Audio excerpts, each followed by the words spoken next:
So more virtual panels for OC Paracon. Welcome to this one. This one actually, it's someone that you've heard on the show, just like everybody else. Sophia Temperilli, the ghost host. She has a show live every Saturday, 12 p.m. Pacific time on liveparanormal.com. Check it out there. She talks to everyone in the paranormal world, and I mean everyone. Now I get to talk to her again. You've heard her on Paranormal Perception. This time you get to see us. Sophia, how you doing? Welcome to OC Paracon. Hey, I'm doing good. Thank you so much for having me on, Henry.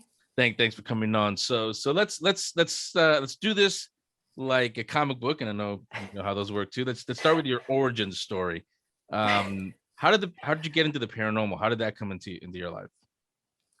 Okay. So sorry, I was really thrown off by the origin story. I don't know if it makes me sound nerdier or cooler, so it was just like a little bit of a thought. I started in the paranormal at 8 years old. I actually think it kind of started for me at a younger age than that, from a time I can't remember. But mainly, the moment I do remember starting in the field was when I was 8, and my parents, they've always had an interest in the paranormal since before I was born. When they were dating, their favorite shows were The X-Files and Sightings. And they loved a psychic on there called Peter James. So for their wedding anniversary, because they're just, a strange couple, they're like, I know what we should do that's super romantic. Let's go on a ghost tour. And so they were looking around, and my mom saw a tour, and she goes, John, you have to see. They have ghost tours on the Queen Mary with Peter James. And they're like, okay, let's go. And for some reason, I just got really jealous. Being an 8-year-old, you think of ghosts as like Halloween, just all of that stuff. But I was like, I want to go. Why am I not going? I'm not understanding. And my parents are like, okay. So they emailed Peter and said, is it safe for Sophia to go on this tour with us? And he said, yes. There's over 500 ghosts on the ship, and all of them are my friends. So this was their second ghost tour, and what would be Peter's final. I went on the Queen Mary in May of 2007 for that tour, and I just fell in love. I had my first ghost experience that I can remember, and that's really the story. I just didn't want to do anything else. I thought it was so fascinating. I've always loved that stuff, even before I joined the paranormal. Scooby-Doo, my favorite movie when I was like a toddler, was Sleepy Hollow, because that's really normal and well-adjusted childhood. So it was just really exciting for me. And about a year after that, we realized our house was haunted, and that really cemented my foundation in the field. I never thought of, you've told me the story before, but I never thought about it till right now. I think, I don't know what's the word, destined, I guess, to be part of the paranormal. Because like you said, your parents, they were into the paranormal before you were even born. So I think it was, you were destined to be the ghost host. Yeah, it's really just interesting too, with the backstory of the house I lived in that was haunted too. When you see the connections like that, I always had this interest in the field. Watching Scooby-Doo, the Hex Girls were like my favorite thing. When I was like a really small toddler, to get rid of my pacifier, my mom was like, okay, this has to go. So she came up with the pacifier fairy. What was the one thing I wanted? Vampire teeth. As like a 2-year-old. So I just always had an interest in all things supernatural. And I think that experiences that happened to me in that house from a time that I can't remember really started that. Subconsciously, I think there was some level of just always having these experiences and wanting to know more. In our haunted house, I know before we realized it was haunted, my mom said I would stand with my back against the door into our garage, and I would be frozen. I wouldn't move or do anything, and she would actually physically have to come and touch my hand to get me to leave. And my parents, they didn't know what to think about it. I couldn't talk or say anything at that point. But looking back, we think that I was actually seeing the ghost in our house and just didn't know it at the time. So I really think... You don't remember if you saw ghosts at that time or not? No, I would have been like 1 or 2, being able to walk but not talk. Okay, and we should make this clear before we go on. You and I, we've established this before. You're not. Neither one of us is, even though, because I'm pretty sensitive also. Mm-hmm. I've seen some spirits. I hear them, but I'm not. At least I don't think so. I'm not psychic. I'm not a medium. Although some have told me that there's a little bit of that in you. You don't have any psychic abilities as far as you know, do you? No, I would say I'm a sensitive. I'm more like a smoke detector or like those Geico dental monitor commercials where it's like, oh, you have a cavity, and they're like, oh, great, aren't you gonna fix it? And they're like, no. So I can kind of tell you if something's there, but I'm not really helpful beyond that. You know, I didn't even think of this either, because I don't think you've said this before. Mhm. That should be your new name, not the ghost host. It should be the paranormal ghost. What did you say? The paranormal smoke detector. Yeah, I mean, in the Queen Mary Pool area and at my old house, well, in my old house, I could actually see the ghost, but if there's a ghost around, I can tell you, I can kind of feel if it's there, usually if it's like negative or not. If I do see a ghost, it's usually kind of like a shadow figure, but I can't tell you, why they're there, who they are. I'm not like our mutual friend Patty, where she's able to see and receive this information. The way I put it is if a ghost wants me to know they're there, I will know. But other than that, I'm just an investigator. Yeah. So let's go back again. You're about to tell me those stories and share them with everybody now. Mhm. Growing up in a haunted house, like you said. So talk about the experiences you had in that haunted house you grew up in. Yeah, sure. So when I was about 9 years old, I had been in the paranormal for about a year at this time. Let me give a little bit of backstory on the house first. So I was raised in this house. My dad inherited it from my grandfather. My dad's adopted, but his father was a paranoid schizophrenic. So my dad had been raised in the house from birth until the age of 9. And once my grandfather started, not being able to care for him, my grandmother and my father moved out. And after he died in the house, he was not the ghost that was haunting it. My dad inherited it, and I had lived there for a long time. My parents had too. So when I started feeling like I was being watched, it was really unnerving. It was just kind of out of the blue. It felt like the walls and the ceiling, everything was covered in eyes, and I felt really uncomfortable everywhere I went. And then one day, I was in my parents' bedroom and I saw a man standing in my parents' closet. Obviously, no one should be in there. But I didn't see him like a normal person. It was more kind of like a Polaroid image in my head. He had a white t-shirt on and blue jeans. And I told my mom, I'm like, hey, mom, there's a man in your closet. And she's like, okay. She has never once told me I was wrong after anything that's ever happened. She didn't know what to think since we had lived there so long, but never wanted to tell me you're wrong, this is in your head. My dad, on the other hand, he had written a book for Peter James. He had co-authored Heaven Can You Hear Me? So we had been in the field a year at this point. He wrote a book for a psychic. You would think he'd be the one to be like, I believe you. He said, no, this is in your imagination. I read a book for a psychic. You just think like this isn't real. Um, and that's how he felt. The ghost was focused on women, so there wasn't really any reason for him to notice activity. But one day my mom was putting on her makeup, and on her closet door, she heard 3 knocks from the inside of it. Obviously, no one's inside of it. So she runs, grabs a recorder, and we call it EVPs. And from there, the activity really took off, and my dad believed me. Uh, and we just had so much verification after that. My pug, she actually could see the ghost. Where I would see him, she would stand there violently barking. Women who were my mom's friends before we even knew the house was haunted said that when they would come over and watch the house, they would feel really uncomfortable. And of course, people aren't going to tell you, hey, your house freaks me out. So we didn't know this till later. And there was so much looking back that we could kind of see in hindsight that there was activity that we hadn't noticed.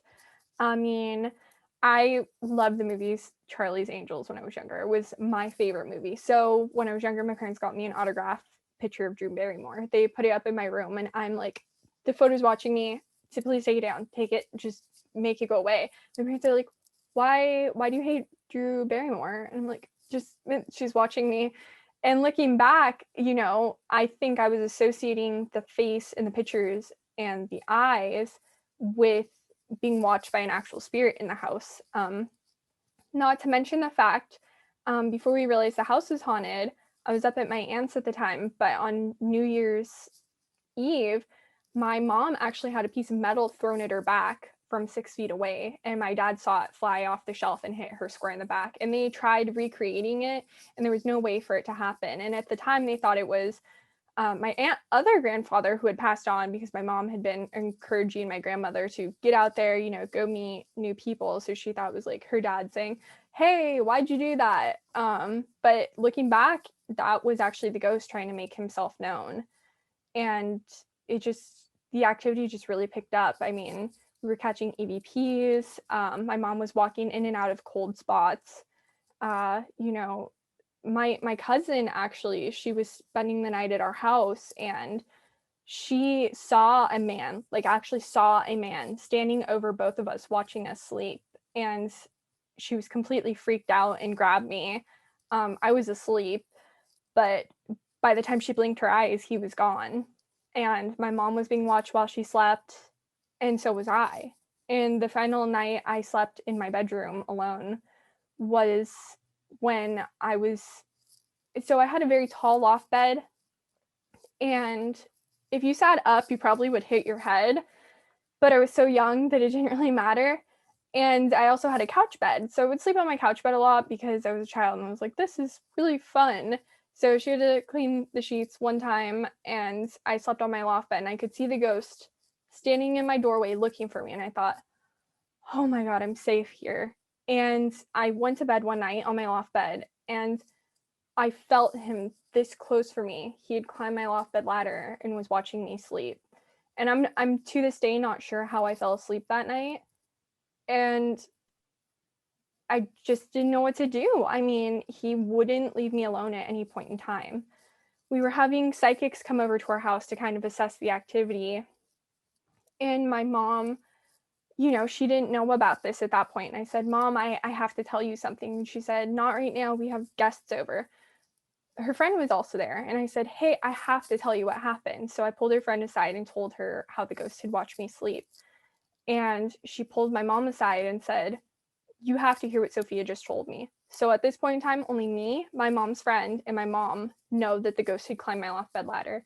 The psychic then walks past my room and goes, there's a man on that loft bed ladder, confirming everything that had happened that night. And at that point, my parents were done. They said, you're not sleeping in there anymore. You're going to sleep in our bedroom.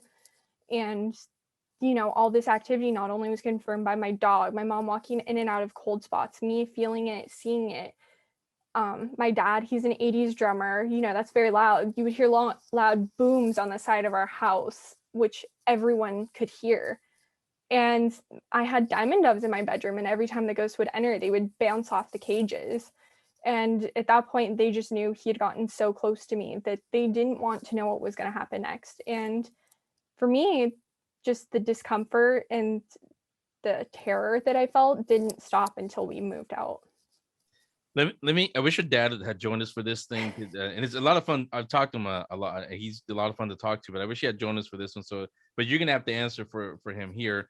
Has he ever told you, going back to the beginning of this story you're telling us, has he ever told you that he didn't believe you, not because he didn't believe you, but because he was trying to protect you, or he just really just didn't? No, he just didn't believe me.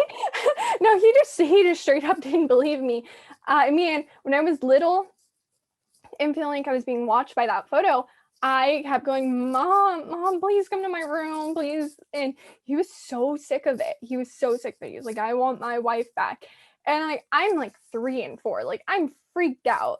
And this is before we realized the house was haunted. But this man decided I literally would cry myself to sleep in the hallway. Like, he tried everything to get me to leave my mom alone at night. I mean, he just didn't believe me. He said Nanny 911 had the information he needed, and it didn't work. So he just straight up didn't believe me.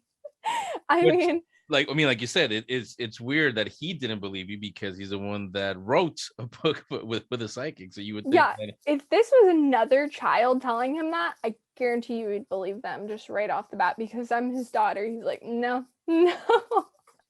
And I'm sure he's watching. John, I tried to make you look good, so it's fine. He'll get used to it. He is used to it. I mean, he helps me with my radio show, so he's, you know, doing his dadly penance. But I had my Lord and Savior, my mother. Yeah. Well, speaking of, let's go to that. Let me show you guys a clip of a very, very. You'll see. How young are you here in these clips we're about to show them? How young are you? Well, there are various clips, so between probably the ages of 12 and 18. Yeah, well, we're gonna show them the very, very early one, so that's around 12, 11. Yeah, 12, it was 12, yeah, which is so from the Shriek Fest. before you say anything else, watch a very young Sophia. This is what the talk about origins. These are the origin of Sophia, a very young Sophia. So watch this one. We'll come back and talk about all of that. Congratulations to the Ghost host, Sophia Temperilli, for celebrating 1 year in broadcasting on liveparanormal.com. Thank you for coming on my show. Oh, my goodness. Are you kidding? I'm thrilled.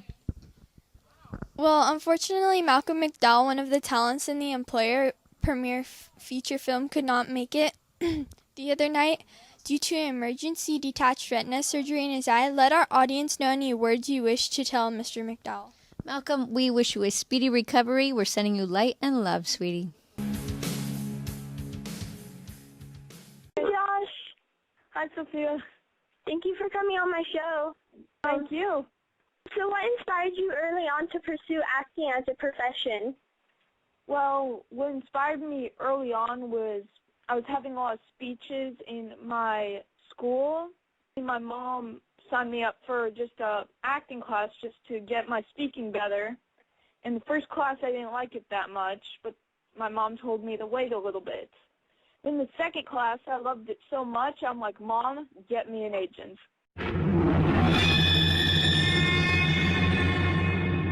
Deep into the night, our preliminary investigation of the Queen Mary continues. We invite aboard friends of the late Peter James, the psychic who first spoke with the spirit he called Jackie more than 20 years ago.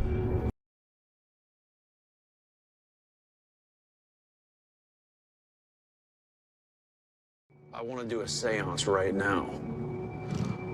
Okay, Aaron? Yeah. Nick? Yeah, let's go.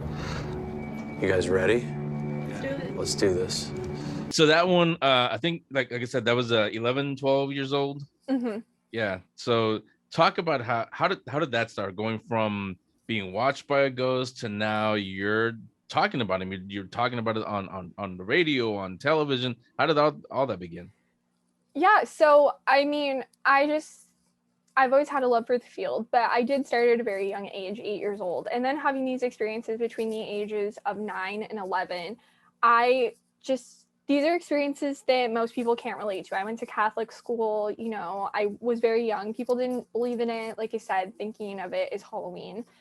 And I wanted someone my age that I could relate to and connect with on this very unusual circumstances. So I begged my parents. I said, can I please have a radio show?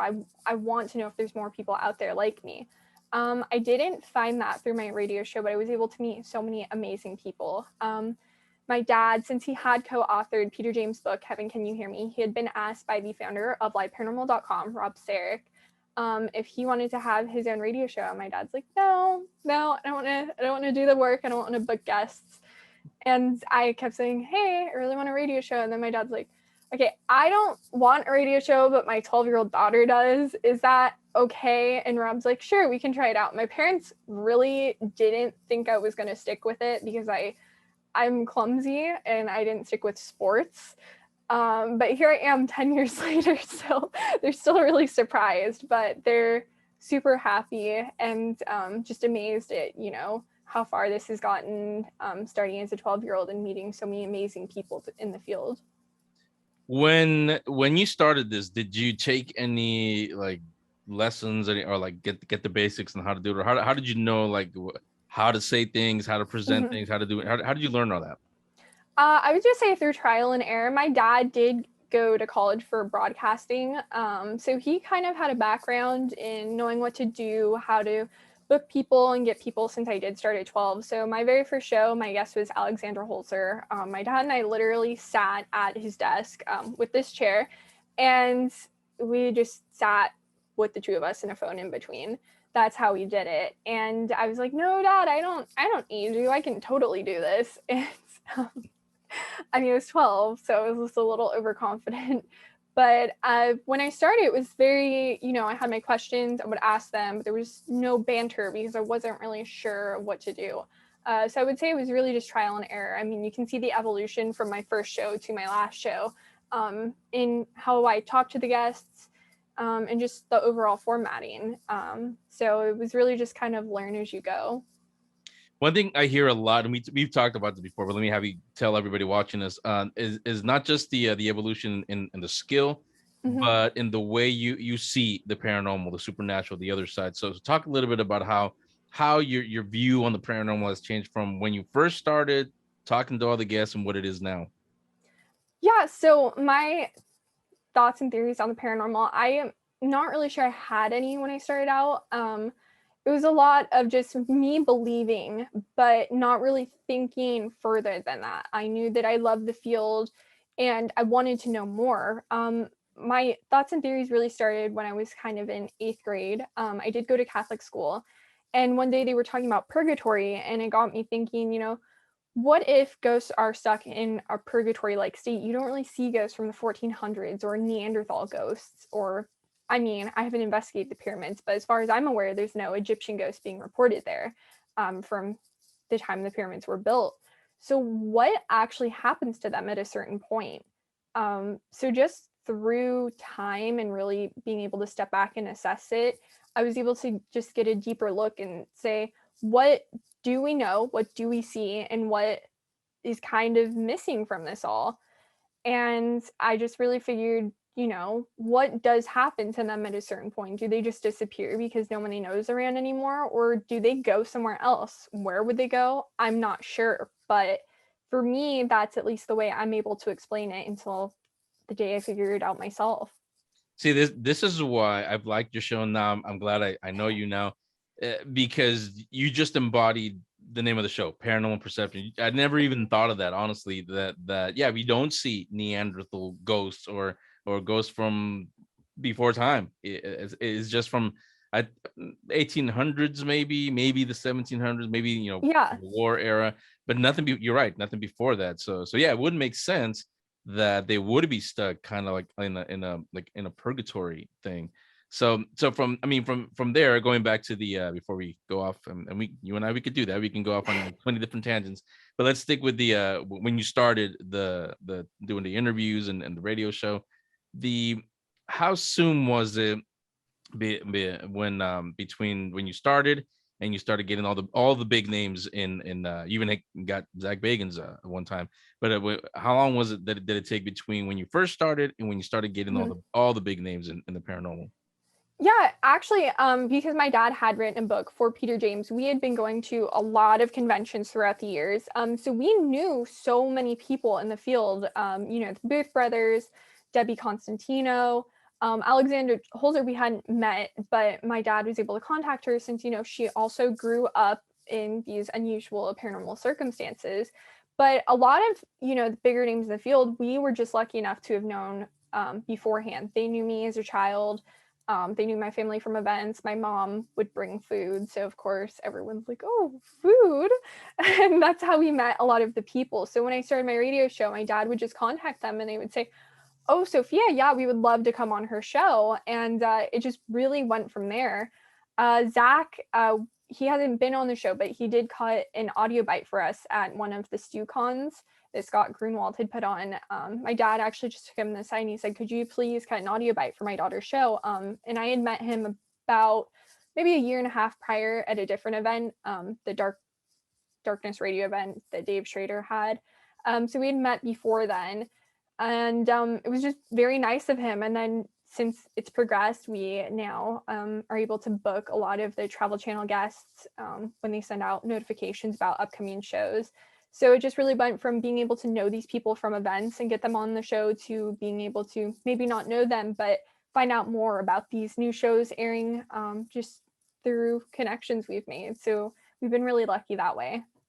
There's a lot of paranormal shows out there, whether it's podcasts, video shows, TV shows, obviously, but especially just everyday people that have an interest in the paranormal. They go out, do investigations. So there's a lot of paranormal shows out there, like I said, whether on YouTube or podcast. and not everyone has a goal or know what they just want to do it because they love doing this. For you, and if you don't have one, you don't have to just say not really. But is there a purpose to the show? Is there a reason why you do the shows? Yeah, so for my radio shows, it's really just to get the knowledge out there about different investigators and stuff. I lived in a haunted house. I personally wasn't able to get help in it, but there are some cases in which people can find help, or at least a resolution knowing what is in their home if they're not able to get rid of it. And so my show is really just to be able to help people see different perspectives in the paranormal, different thought processes, but also if someone out there does need help or just has an interest and wants to get started in the paranormal, they can gather information from investigators who've been doing this 20 years, 40 years, but also teams that are in their area that may be able to help them identify whatever they're currently living with. Let's move over to the investigation part for you. Well, how did you learn the investigative skills that you have? Yeah, I mean, that was very similar to my radio show. It was just kind of learn as you go. My parents, they're much older than me, but we all started in the paranormal at the same time. They had been on one ghost tour on the Queen Mary before me, but really we started all at the same time. Like I said, the tour I went on the Queen Mary was Peter's final tour, but prior to that, he had met my dad one other time and just really liked him and decided that he would be the right person to co-author his book. So from that, we just started going to paranormal conferences and just meeting people through that. And so really when I started, they did too. So we all just learned together as a family. So before I forget and we go on to something else, let me show you some clips of an older Sophia. And these are some newer clips from stuff you've done now. So let's watch those, and then we'll come back and continue the conversation. Hi, sorry about that. No hey, problem. Amy, thanks for coming on. Hey, thanks for coming on. Well, thanks for having me. I never know where I am as far as like time periods or whatever, or time coast, whatever. It's okay. You're very busy. Hey everyone, thank you for coming out to the Ghostbusters Fan Fest hosted by Wizard World. This is such a great event. I'm so honored to be here. And we're celebrating 35 years of an incredible legacy. And part of that legacy is the real Ghostbusters. So let's give a warm welcome to the cast of the real Ghostbusters: Dave Cooliday, Joe Magic, Craig Miller. Right over here, you guys, right over here. Today we welcome the Paranormal Files YouTube sensation Colin Browen. Nearly reaching 450,000 subscribers with his video platform today, Colin's ongoing videos capture amazing moments at some of the most infamous haunted locations in America and just all around. Everyone visit his YouTube channel, The Paranormal Files, Instagram at The Paranormal Files, at Colin Browen. Let's welcome him into the show. Yes, I'm sorry. I was having connection issues on my end. I don't know what was happening here. Oh, that's totally fine. I get how that works and everything. Well, thank you so much for coming on today, and congratulations on all your success with your YouTube channel. So there's a little bit more of an older Sophia. So from especially from the younger generation of investigators and I guess we call them paranormal personalities now. Who are some of your favorites that you talked to and got a chance to meet? Yeah, I mean, I've met so many great people. I've been asked that a couple times recently about my show, and it's so hard to pick because I've made so many amazing friends. I'd say the closest friends we've made through, the field and conventions was Debbie Constantino. She was my mom's best friend. Amy Goodwin. But we've also met, just more normal investigators too. I mean, we've been able to meet you through my show, Jojo Wright. So just a lot of really fun and amazing people, not just through events, but my radio show. And I've just been really lucky. Who's Jojo Wright? Kidding, Jojo. Just kidding. Yeah, I don't think I've ever heard of him either. It's not like his name said on the radio like once a day. Yeah. I mean, and for the younger generation, because you obviously fall into that category. For the younger generation, what do you hope they continue, or if possible, what new message, if anything, do you want them to spread to the new people that are coming into the paranormal or just discovering, like, hey, there's another side out there? What do you hope the new generation teaches the new generation of paranormal enthusiasts? Yeah, I would say I really just want kind of the taboo, which it has largely been taken away from the paranormal. It's not necessarily something to be afraid of. I had a bad experience in a haunted house, but not every ghost is bad. And I think I want to take the fear away from it. And, if someone does live in a haunted house and has these experiences, where they're able to openly talk about it and not just be like, oh, that's you in your head, that's stupid, that doesn't exist.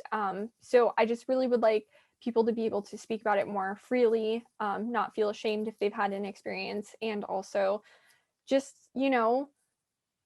just make it more socially acceptable, which it has been, but I think it will help a lot of people who have had experiences to not just keep it to themselves, be able to talk about it and share their experiences, because I think that's what the paranormal is all about, is sharing your experiences and learning from them. Yeah, that's one thing I do like, not just with your show and my show that I do, and all the just the platforms, that the fact, like you said, that there's a platform where, because that's what I noticed, and maybe you have too, when we go out to live events. Not, I mean, the OC Paracon was going to be a live event, but we would have seen a lot of people there that, yeah, they're there to hear from you, from me, for all the guests that are there, but they also want to meet other people that have had experiences, real experience, because like you're saying, it's like an exclusive club where I've seen or I've heard something from the other side. So I'm not sure what, and like you said earlier, I don't think any of us will know until we go there ourselves what's on the other side. But at least we know we're not crazy, because there's other people and all over the world, not just at events, but all over the world. When you have podcasts, when you have YouTube channels, TV shows, and there are forums, there are groups, Facebook fan groups, and you see everybody saying, yeah, I heard this, or I thought I heard my uncle 2 days before he died, or after he passed away, he came to visit me. So yeah, it tells people that, one, no, you're not crazy. Two, you're not alone. Not alone in that in your belief that there's something else. So yeah, I hope that I do love the fact that all these platforms are there for people to share these experiences. So let's start wrapping up with you've told me a lot of the stories before, even when we talk in private, you've told me these, but now share some with me and with everybody watching.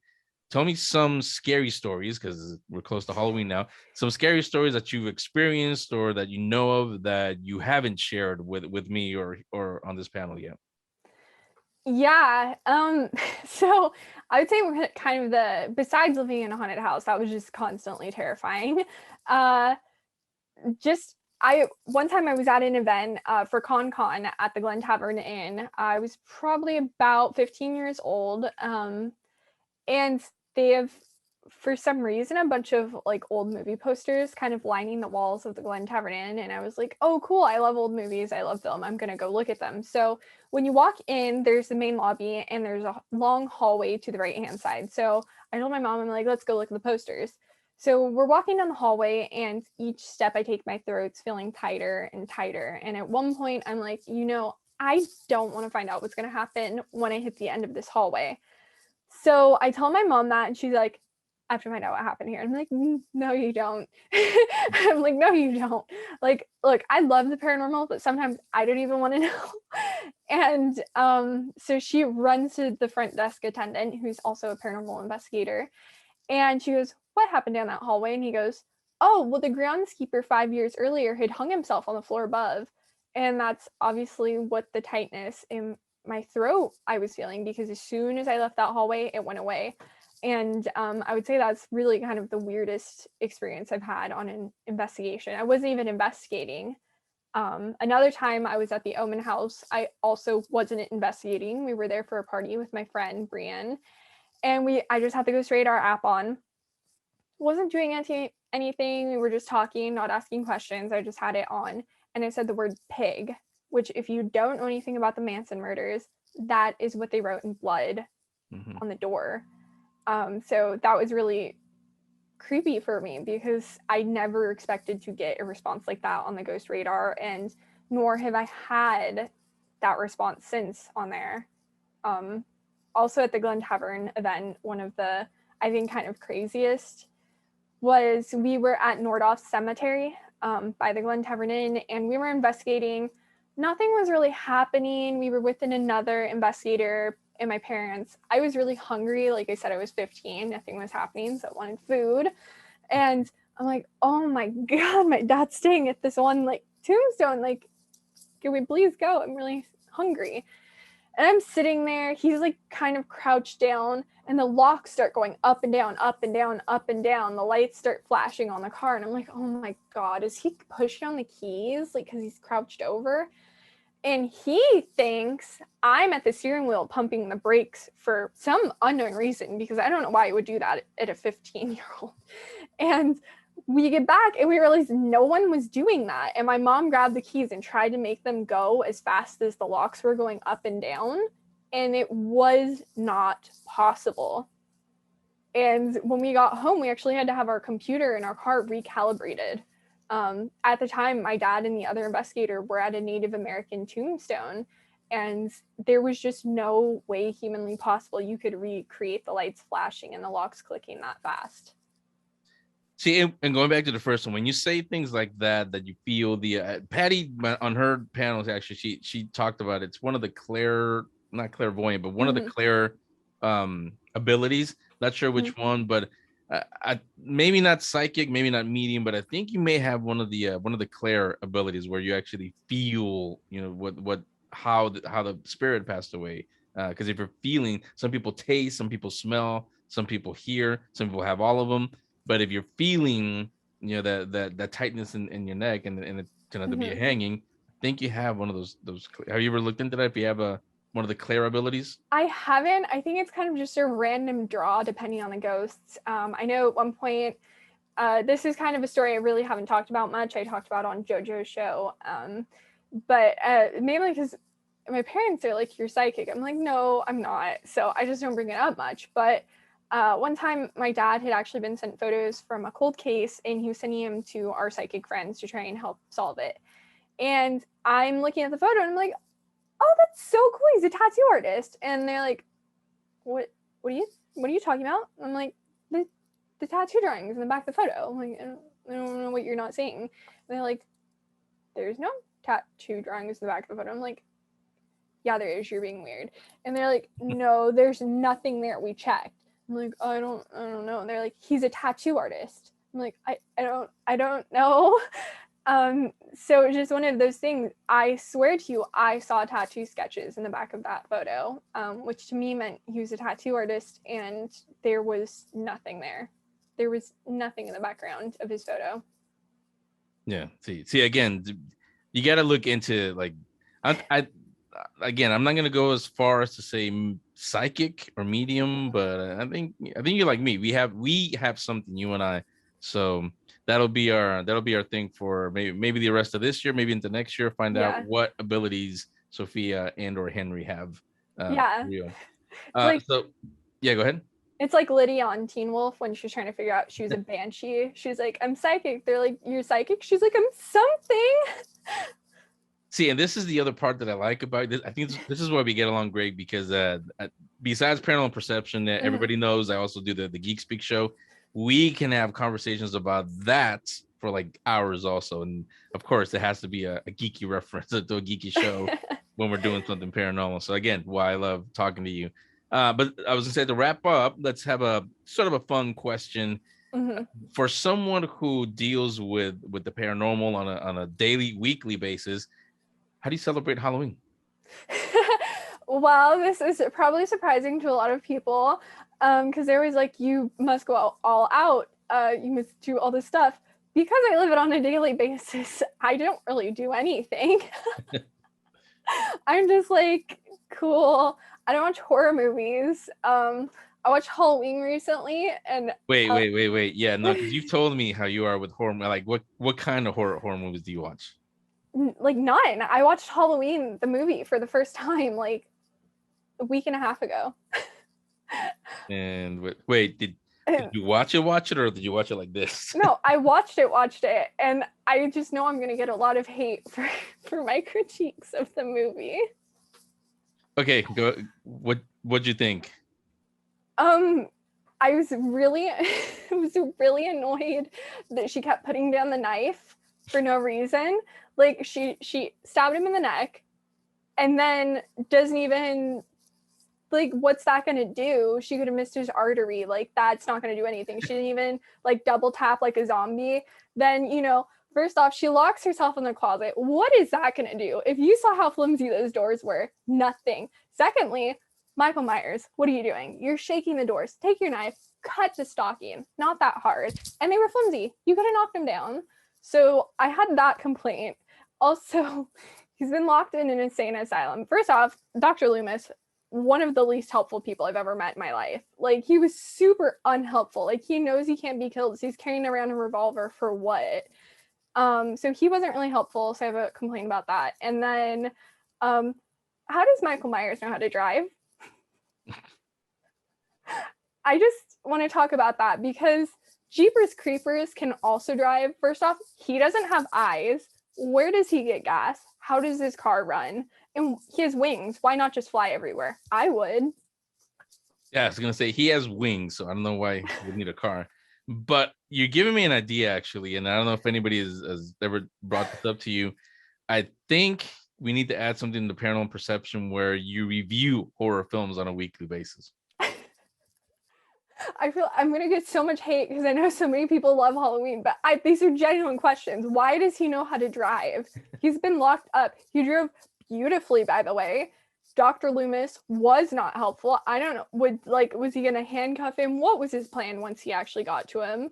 And well, I mean, wait, I laugh, but if you really think about it, when he got put in jail, wasn't he like a kid? So he wouldn't know how to drive anyway. That's what I'm saying. But he drove wonderfully. Yeah. You got to suspend, what is it? Disbelief or whatever. So that's how Sophia Temperilli spent Halloween. Now, even when you were younger, you didn't go out trick-or-treating or anything? No, I went trick-or-treating when I was younger. I did that a lot. I think that's the last time I did that, it was like 16 maybe, because my friends wanted to go. One of my last Halloween costumes, I dressed up as a final girl one time. I know, ironic, I don't watch horror movies, but I was really into Scream the TV show. So I did that, and which was easy, just put fake blood on and wear normal clothes. It was awesome. And then Taylor Swift, that was, oh no, those were my last two. I don't know in which order. Yeah. Okay. So if you ever do it again, you've got to put it up on on your social media. If you ever go out trick-or-treating, whatever costume you're gonna wear, you got to put it up on social media because it's an event. I mean, yeah, you said it doesn't really do anything, so it'll be an event if you ever do that again. Well, my favorite costume would be a vampire because they dress pretty normally. I think, if I really wanted to put some effort into it, Catherine Pierce from the Vampire Diaries. You just can't go wrong with Nina Dobrev's performance. See, again, the geeky reference. That's why we get along. So again, so Sophia Temperilli, the show, the Ghost Host, you can listen to it every Saturday, 12 p.m. Pacific time, liveparanormal.com. I'll put a link on the video description. You guys can go on there and listen to it. Who do you have coming up? I'm not sure when people are watching this. It may be close to Halloween, maybe after Halloween. But what do you have coming up for the rest of the year? So we have on next week, I don't know when people will be watching this, the Psychic Housewife of New Jersey, April. She's an amazing friend of the show. She's an incredible psychic, so wonderful. If you guys haven't seen her, make sure to check her out. After that, we will be having on Andrea Perron, the original daughter, or one of them, from the original Conjuring house, the case that the Warrens were a part of. She will be talking about the Dark Zone's upcoming the house homecoming event. And I'm just really excited for these upcoming shows. And we have more people in November too. Carl the Crusher, he's a YouTuber with 3.17 million subscribers. It's going to be really cool. We have on another one of my friends to the show, George. A lot of great guests coming up and more to be booked. Yeah, so like I said, just listen every Saturday. You'll find out who is going to be on the show with Sophia. You can... Yeah, go ahead. You can also check out on Facebook, Sophia Temperilli, the Ghost Host Sophia Temperilli page on Facebook. All the guests will be posted there. You can go to @Ghost Host Show Twitter, my Twitter, at Sophia Temperilli with 1 L, Instagram, Sophia Temperilli. So yeah, that's where the shows are posted, or if you just want to follow me. Yeah. And if you didn't get all that, I'll link it up down below in the video description. You guys just click on the name and it'll take you right there. Make sure you subscribe so you don't miss anything. So again, Sophia, thanks a lot for doing this. And I'll see you. I'll probably tell you, but I'll tell you here in front of everybody, have a safe and happy Halloween. Thank you, you too.